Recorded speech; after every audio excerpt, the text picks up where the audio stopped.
Alors, dans toute cette merde, on a quand même des... dans toute cette merde, je veux dire la révolte agricole, tout ça, tu sais, les producteurs, les exploitants, enfin, les exploitants, non, les producteurs de lait, tu sais, les grosses structures, là, l'agroalimentaire du lait, qui rachètent à vil prix aux producteurs, eh bien, il y a des choses qui bougent dans tout ce marasme, puisque certaines grandes surfaces ont annoncé refuser de négocier avec des fournisseurs laitiers qui ne se sont pas mis d'accord avec les producteurs. Donc est-ce qu'au niveau de Lactalis, ça va commencer à chier mou? Est-ce que ça va commencer à chier du lait en poudre? On ne sait pas, on ne sait pas. En tout cas, Intermarché se pose là et dit voilà, nous on refuse maintenant les accords de ça. Et j'ai traité une vidéo encore dernièrement où Intermarché annonçait vouloir aller vers plus d'aliments de producteurs locaux dans ses rayons. Est-ce que c'est un effet d'annonce? Je ne sais pas, en tout cas. La proposition, elle est au moins là, elle a le mérite d'exister. C'est peut-être à coup de pub aussi, hein, faut pas se leurrer, hein, les grandes surfaces ne vont pas se gêner pour se faire de la pub sur nos agriculteurs qu'ils exploitent à longueur d'année. Mais bah écoutez, on va voir ça ensemble. Intermarché refuse de négocier avec les fournisseurs laitiers tant qu'ils n'ont pas d'accord avec les producteurs. Intermarché a annoncé mardi refuser de débuter les négociations commerciales pour 2025 avec les industriels laitiers tant que ceux-ci n'auront pas trouvé un premier niveau d'accord avec leurs producteurs et fournisseurs. Donc déjà, reprendre les producteurs de lait que vous avez dégagés, Lactalis, ce serait un premier pas déjà, hein, dans le bon sens, tu vois. L'acheter au prix où ils vous le vendent et pas au prix que vous décidez de l'acheter. Ce sera un deuxième bon point, tu vois. Et ensuite, tu fais ce que tu veux. Dans un message sur son compte LinkedIn, ah, donc ce n'est pas qu'un effet de pub, hein, c'est quand même très officiel. Thierry Cotillard, président du groupement Les Mousquetaires, annonce que le troisième distributeur français Intermarché Les Mousquetaires n'assurera aucune négociation commerciale avec ses fournisseurs de produits laitiers comme Lactalis, Sodial, Bell ou Danone, tant qu'aucun accord avec les producteurs de lait ne sera conclu. Alors attends, je vais éteindre mon casque parce que ça c'était pour la vidéo précédente.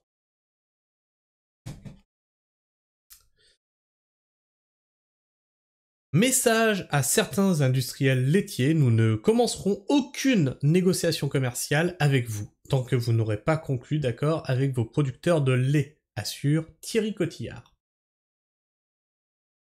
Ça aussi, toc. La grande distribution qui va bientôt entrer dans la période lors de laquelle elle négocie les conditions de vente et la production de ses fournisseurs agro-industriels pour l'année suivante. Traditionnellement tendue, cette période s'achève en règle générale le 1er mars. Dans un communiqué de l'enseigne, Intermarché confirme ne pas vouloir débuter les négociations pour l'année 2025 tant que les industriels laitiers n'auront pas trouvé un premier niveau d'accord avec leurs producteurs et fournisseurs, idéalement d'ici le 15 décembre. Soutenir les agriculteurs. Donc ça, c'est le vœu pieux d'Intermarché, hein. Ça fait 2 fois qu'il le dit, il veut soutenir les agriculteurs. Alors, je ne sais pas si les agriculteurs vous vous sentez soutenus par Intermarché, dites-le moi dans les commentaires. Dans son communiqué, Intermarché explique que cette décision s'inscrit dans la continuité des engagements pris par le groupement le 4 novembre 2024 pour soutenir les agriculteurs. Lors du dernier round des négociations commerciales avancées par le gouvernement d'alors pour, espérait-il, faire baisser plus vite les prix dans les rayons des supermarchés. Plusieurs éleveurs laitiers avaient accusé le numéro 1 français de l'agro-industrie, Lactalis, de leur acheter leur production à un prix trop bas. Et oui, ils achètent le prix en dessous du prix de production.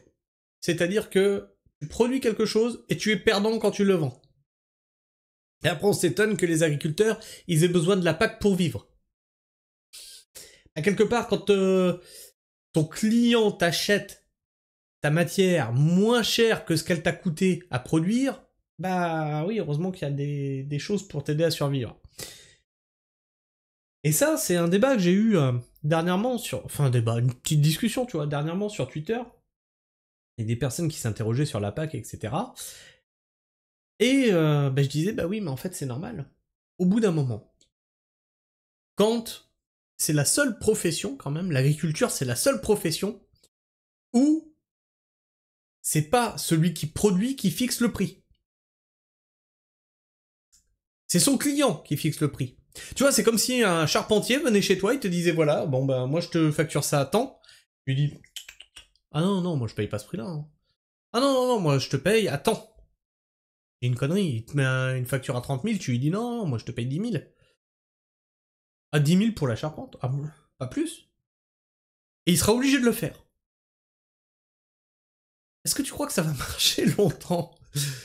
Est-ce que tu crois que ça va marcher longtemps? Bah non, et pourtant l'agriculture, c'est comme ça que ça marche. Donc on n'est pas... Enfin, moi je m'en fous, hein, je vends en direct. Donc quelque part, c'est moi qui fixe quand même mon prix. Mais ceux qui sont dépendants de l'agro-industrie ou du marché mondial, eh bien, ça marche comme ça. C'est-à-dire que c'est l'industriel ou le cours du marché mondial qui fixe le prix. Souvent en dessous de ce que ça t'a coûté de le produire. Donc tu es constamment à perte. Alors, une année à perte, ça va, t'as de la trésorerie. Je pense notamment aux vignerons qui m'ont expliqué ça. 2 ans, va encore. T'as encore un petit pécule de des années où ça a bien marché.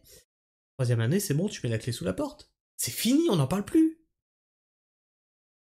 Au bout d'un moment, tu peux plus. Et notre ministre de l'Agriculture, qu'est-ce qu'elle dit? Tu peux plus, fais un emprunt. Mais continue à produire. Donc tu vas t'endetter pour continuer à enrichir un industriel. Annie, oh, y a un truc qui gigote là-haut?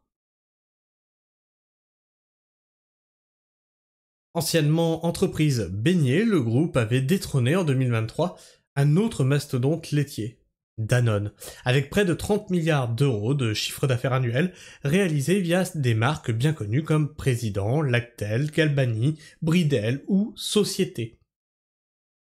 Un non-sens auquel nous avons décidé de mettre fin. Discuter du prix des produits avec des industriels, alors même que les producteurs, ceux qui travaillent comme des acharnés 365 jours par an, n'auront aucune idée de leur rémunération, c'est un non-sens. Un non-sens auquel nous avons décidé de mettre fin, a déclaré mardi Thierry Cotillard. C'est de notre souveraineté alimentaire dont il est question, affirme Thierry Cotillard. Parfois, quand rien ne bouge, il faut forcer les choses, continue-t-il, quitte à se mettre soi-même dans une situation inconfortable. Une semaine plus tôt, l'enseigne avait annoncé vouloir renforcer tout au long de l'année la promotion sur les fruits et légumes de saison produits en France. Là, on en a parlé dans une précédente vidéo, que Intermarché voulait pousser la production locale. Et cesser l'approvisionnement national de ces magasins en fraises et cerises pour les fêtes de fin d'année, c'est-à-dire de décembre à janvier. Oui, parce qu'en plus de faire local, ils veulent faire aussi de saison. L'initiative est bonne, encore une fois, à voir s'il ne s'agit pas d'un coup de pub ou quoi que ce soit d'autre. Mais écoute, je sais pas ce que tu penses de cette news. Est-ce que tu penses que cette enseigne se fait un petit coup de pub à peu de frais sur une révolte agricole? Est-ce que tu penses que ils sont sincères et que ça va aider la révolte agricole? En tout cas, écoute, tu me partages ton avis et ton opinion dans l'espace commentaire, vous en débattez entre vous, essayez de vous respecter un petit peu, en général c'est assez calme, mais je le répète à chaque fois, parce que sinon après la modération doit faire son travail. Et puis voilà, t'en débats voilà, dans les commentaires. Puis si t'es encore là en fin de vidéo, n'hésite pas à t'abonner, à me laisser un petit pouce, ou un pouce vers le bas, c'est toi qui choisis, c'est ton pouce, et à aller délicatement caresser la petite cloche pour ne rater aucune de mes sorties vidéo. Sur ce, moi, je vous fais la bise, prenez soin du sol, et restez pragmatique. Ciao.